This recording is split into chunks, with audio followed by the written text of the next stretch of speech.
Sodium chloride துகள்கள் கார்பனேற்றப்பட்ட பானங்களில் குமிழ்களை உருவாக்கி அவை வேகமாக வெளியேறுவதற்கு எவ்வாறு உதவுகின்றன?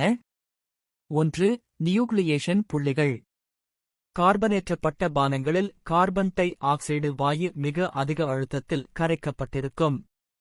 மூடியை திறந்தவுடன் அந்த வாயு வெளியேற முயற்சிக்கும். ஆனால் வாயு தானாகவே குமிழியாக மாறுவதை விட ஏதேனும் ஒரு சொரசொரப்பான மேற்பரப்பு அல்லது துகள் கிடைத்தால் அதன் உதவியுடன் மிக எளிதாக குமிழியாக மாறும்.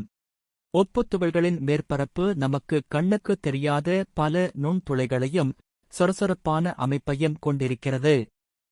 இந்த நுண்துளைகள் நியூக்ளியேஷன் புள்ளிகள் என்று அழைக்கப்படுகின்றன.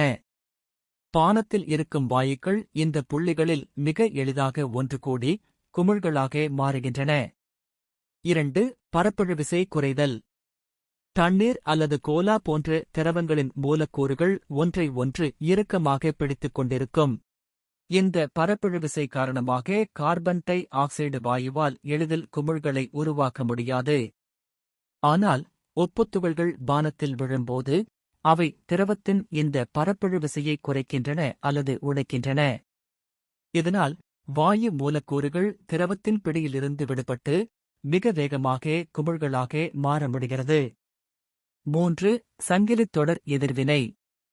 ஒப்புத்துகள் பானத்தில் விழும்போது அது வேகமாக பல சிறு துகள்களாக கரையத் தொடங்குகிறது.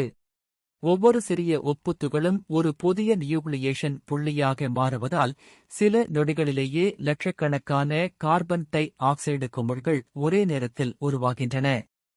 இந்த வாயு குமிழ்கள் திரவத்தை விட எடை குறைந்தவை என்பதால் மிதப்பு விசை காரணமாக மிக வேகமாக மேல் நோக்கிப் பாய்ந்து பானத்தை நுரைத்து பொங்கச் செய்கின்றன.